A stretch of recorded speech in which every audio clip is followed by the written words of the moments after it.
अरे नहीं, कितनी ज्यादा गर्मी हो रही है, और अभी तो मुझे मटके में पानी भी लेकर आना है, और गंगा और गुलाबों को चारा भी डालना है। रानी भी बस आती ही होगी। बहुत गर्मी लग रही है। सही कहा, बहुत गर्मी है। ऊपर से आज तो स्कूल में भी पंखा नहीं चला। मैं तो घर जाकर माँ को बोलकर लस्सी बनवाऊंगी और आराम से ठंडे ठंडे पानी से नहाकर एसी की ठंडक में लस्सी पीऊंगी।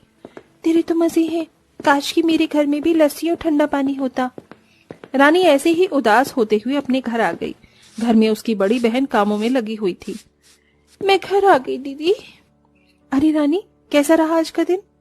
बस पूछो मत दीदी, हमारे लिए तो सारे दिन एक जैसे ही हैं। इतनी गर्मी में लोग ठंडी ठंडी लस्सी पीते हैं, आइसक्रीम खाते हैं और ठंडे पानी से नहाते हैं, लेकिन हम तो ऐसा कुछ भी नहीं कर सकते हैं। खाते हैं और ठंडे पानी से नहाते हैं, लेकिन हम तो ऐसा कुछ भी नहीं कर सकते हैं। तुझे क्या हो गया? क्या किसी ने तुझसे कुछ बोला? नहीं दीदी, बस वो मैं। जब से माँ गई है तब से तो हमारी जिंदगी बिखर ही गई है। जब तक माँ थी तो वो ही हमारे लिए सारी ख्वाहिशें पूरी कर दिया करती थी। सही कहते हैं कि अगर माँ है तो सब कुछ है, और माँ नहीं तो कुछ भी नहीं। माँ ही वो धागा है जो पूरी परिवार को बांधे रखती है, और घर की वो रौनक है जिसे की खुशियां आती हैं। दोनों बहनें अपने हालातों से परेशान होकर अपनी माँ को याद करने लगी कि तभी उनकी बड़ी बहन भी काम पर से आ गई। मैं आ गई। क्या बात है, तुम दोनों इतनी चुप क्यों हो? कुछ नहीं दीदी। रिया ने ऐसे बोलकर बात को खत्म कर दिया। उनकी बस बड़ी बहन ही बाहर काम करती थी, जिसकी वजह से उनके घर का खर्च मुश्किल से चलता था। हमेशा उनके घर में किसी न किसी चीज की तंगी बनी रहती थी, और ऊपर से गर्मी की मार। बाहर काम करने से मुझे नहीं लगता कि कुछ होगा। आखिर कब तक हम इस गर्मी में ऐसे ही मर मर कर जिएंगे? क्या मतलब है तुम्हारा? मुझसे जितना हो सकता है मैं तो कर ही रही हूँ। दीदी, मैं आपसे शिकायत नहीं कर रही हूँ, लेकिन आपके कमाने से घर का खर्च चलाना मुश्किल है। कैसा रहेगा अगर हम अपनी दोनों भैंस का दूध निकालकर उसे माँ की तरह दही पनीर बनाकर बेचे? गुलाबो और गंगा का? हाँ दीदी, गाय भैंस सभी के पास नहीं होती हैं, और ये दोनों हमारी माँ की लाडली भैंस थीं, तो हम इन्हें बेच भी नहीं सकते हैं। तो क्यों ना हम इनसे ही अपने दिन बदलें? ये आइडिया मुझे बहुत पहले आया था, लेकिन मुझसे दूध काटना नहीं आता है। दीदी, हर काम को कभी ना कभी तो सीखना ही पड़ता है। अब इतनी छोटी सी बात की वजह से हम हार तो नहीं मान सकते हैं ना। चलिए कोशिश करते हैं। तीनों अनाथ बहनों ने अपनी भैंसों से दूध काटने का मन बना लिया, लेकिन उनसे ये काम रत्ती भर भी नहीं आता था। इसीलिए अपनी बेटियों की आंखों से छिपकर उनकी माँ वहां पर हाजिर हुई और अपनी भैंसों को आशीर्वाद दिया। गंगा, गुलाबो, तुमने मेरा जीते जी बहुत साथ दिया है। तुम दोनों भी मेरे परिवार का ही हिस्सा बन चुकी हो, और आज मेरी बेटियों को तुम्हारी जरूरत है। वो नहीं जानती कि तुम्हारा दूध कैसे काढ़ा जाएगा, लेकिन मैं तुम्हें आशीर्वाद देती हूँ कि तुम बिना किसी परेशानी के मेरी बेटियों को दूध देना। ऐसा दूध जिसमें बेहद गुड़ हो, और उससे मेरी बच्चियों के साथ साथ उस दूध को पीने वालों को भी फायदा हो। ऐसे बोलकर आशा अपनी भैंसों के पास से गायब हो गई। तीनों बहनें दूध काढ़ने के लिए बर्तन ढूंढने लगी। दीदी, हमारे पास तो दूध काढ़ने के लिए कुछ भी नहीं है। अरे याद आया, हमारे पास वो मटका है जिसमें माँ दूध काटती थी। दीदी, क्या मैं उसे निकाल लूं? आखिरी निशानी सलामत रह सके। अगर हमने उसे निकाला तो कहीं वो टूट न जाए। दीदी, अभी हमें उस बर्तन की जरूरत है, और माँ की 3-3 निशानियां हम बहनें इस दुनिया में हैं, तो और क्या निशानी चाहिए? उसे निकाल लीजिए, माँ को भी अच्छा लगेगा अगर हम उन्हीं के बर्तन से काम शुरू करेंगे। रिया की बात सुनकर रीमा ने वो मटका निकाल लिया कि तभी दोबारा वहां उन तीनों की माँ आई। हालांकि आशा अपनी बेटियों को दिखाई नहीं दे रही थी। मेरी बेटियां कितनी परेशान हो रही हैं।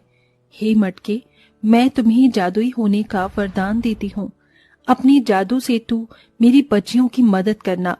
जब भैंस का दूध तुम्हारे अंदर आए तो वो खुद ब खुद ही मलाईदार, मेवे वाली ठंडी ठंडी और गाढ़ी लस्सी में बदल जाए।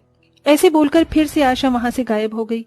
फिर क्या था, तीनों बहनें किसी तरह अपनी भैंसों के पास गई और मटका नीचे रखकर रीमा गुलाबों का दूध काढ़ने की कोशिश करने लगी। जैसा कि आशा ने आशीर्वाद दिया था, रीमा को दूध काढ़ने में जरा सी भी परेशानी नहीं हुई। अरे वाह, दूध काढ़ने में तो कुछ भी नहीं है, हम तो बेवजह ही घबरा रहे थे। रीमा ने बड़ी आसानी से दूध को काढ़ लिया। लेकिन ये क्या? दीदी, ये दूध कुछ ज्यादा ही गाढ़ा सा नहीं है? सही कहा, ये दूध से ज्यादा गाढ़ा है और दही से पतला। भला ये किस तरह का दूध है? शायद ये दूध खराब है। हम बेकार ही खुश हो रहे थे। ये दूध तो सच में एकदम खराब है, इसे फेंक दो। नहीं, एक मिनट रुक तो जाओ दीदी, ये एक बार इसे चक्कर तो देखो। रिया ने मटकी में उंगली डालकर थोड़ा सा उस दूध को चखा, लेकिन ये क्या, ये कैसा है? यकीन नहीं होता। क्या हुआ? अरे दीदी, ये तो दूध नहीं बल्कि बहुत ही ज्यादा स्वादिष्ट लस्सी है। क्या लस्सी? हाँ, पता नहीं कैसे, लेकिन मैं ये बहुत ही। रीमा ने भी उस लस्सी को चखा। वो एक बहुत ही ज्यादा स्वादिष्ट, ठंडी और मलाईदार लस्सी थी। अरे हाँ, ये तो लस्सी ही है, लेकिन ये कैसे हो सकता है? लस्सी तो दही से बनती है, लेकिन यहाँ हमारी भैंस हमें दूध की जगह लस्सी दे रही है। दीदी, किसी दूसरे बर्तन में गुलाबों का दूध काढ़ो। सही कहा। रीमा ने एक छोटी सी कटोरी में दूध निकाला, लेकिन उसमें वो दूध ही रहा। ये देखकर तीनों बहनें समझ गई कि उनकी माँ का मटका जादुई है। हो न हो ये चमत्कार हमारी माँ ने ही किया है। चलो दीदी, हम अपनी जादुई मटके की लस्सी को बेचेंगे। इतनी स्वादिष्ट लस्सी को हम कम दामों में बेचेंगे तो इससे हमारा और हमारे जैसे गरीबों का सभी का फायदा होगा। ठीक है। तीनों बहनें अपने घर के बाहर ही एक छोटा सा स्टॉल लगाकर मटका लस्सी बेचने खड़ी हो गईं। गर्मी में लस्सी के नाम से ही ग्राहक वहां आने लगे। अरे बेटा, कैसे दी है ये मटका लस्सी? अब्बा जी, बस 10 रुपए में बड़ा गिलास। बस तो जल्दी से मुझे एक गिलास लस्सी दे दो। हाय, इस गर्मी ने तो जान ही निकाल दी है। एक एक जोड़ दर्द कर रहा है। लेकिन अभी तो मुझे बहुत दूर तक पैदल जाना है।